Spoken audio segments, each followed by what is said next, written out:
संगियो अज असी हाजिर होए हाँ पंजाब चनियोट दे विच तहसील बवाणा तहसील है ना तहसील बवाणा दे विच एक इंतहाई तारीखी पिंड है जिदी तारीख कोई 500 वरियां तो भी ज़्यादा है। मुहम्मदी शरीफ दरिया चनाह के किनारे ये पिंड है। इस पिंड की पिछा तलक साढ़े सरगोदे नाले शाहपुर तो बजुर्गान इलम दी फ़कर दी लौ लगी मुहब्बत जागी तो शाह रुकने आलम मुल्तान शरीफ उन्होंने दे कोल चले गए। आप दे कोल पढ़ते रहे सलूक दे दर्स भी लै तो जदों आपने समझा कि हुण इन्हां कहीं भेज दिता जाए तो शाह रुकने आलम अलैहि रहमा ने आपने एक कुड़क दी। इस पिंड का पूरा नां कागजी नां जड़ा वो कुड़क मुहम्मदी शरीफ है। वो एक कुड़क दी टाली दी लकड़ी दी आख्या कि इमामुद्दीन उन्हां दा नां है कि इमामुद्दीन ए कुड़क नप लै दरिया चनाह दे किनारे किनारे उत्तन टुरन लग पो जिथे नमाज पढ़न लगे उन्हें कुड़क टुंगी जिस जाई ते कुड़क सावी हो गई उस जाई ते डेरा ला लवी उस तो वास्ते से तुम गलदे पे वो थोड़ी जा होनी है। आप टुरदे आए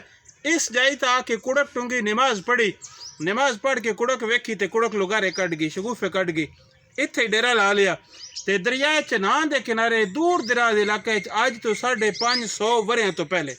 एक इलमी मरकज़ बनया। अज भी इत्थे दारुल उलूम कायम है। हर पासे लोग आंदे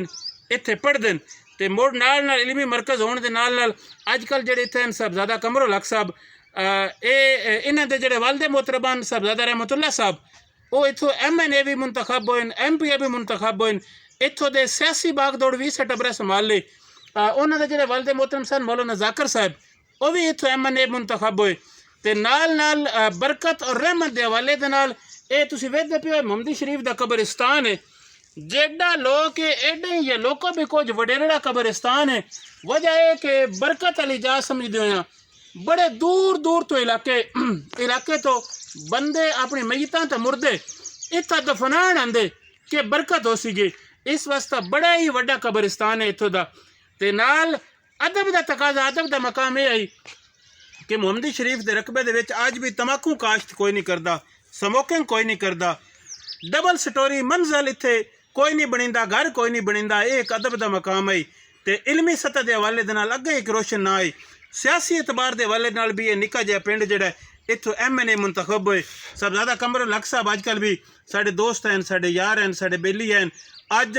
साडी बदबख्ती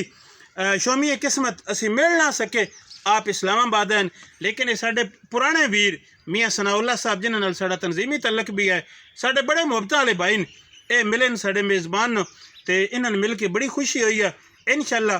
वत भी थकी हाज़री हो सी गई मुहम्मदी शरीफ के हवाले दे नाल तफसीलन गल कर सांगे तो बस सलाम किया दिली खुशी हुई है इत्थे आके रूह राजी होया है और वत भी इंशाअल्लाह आने रान से दिल करदा रसी गया। बहुत मेहरबानी मियाँ साहब जूंदे वसते रहो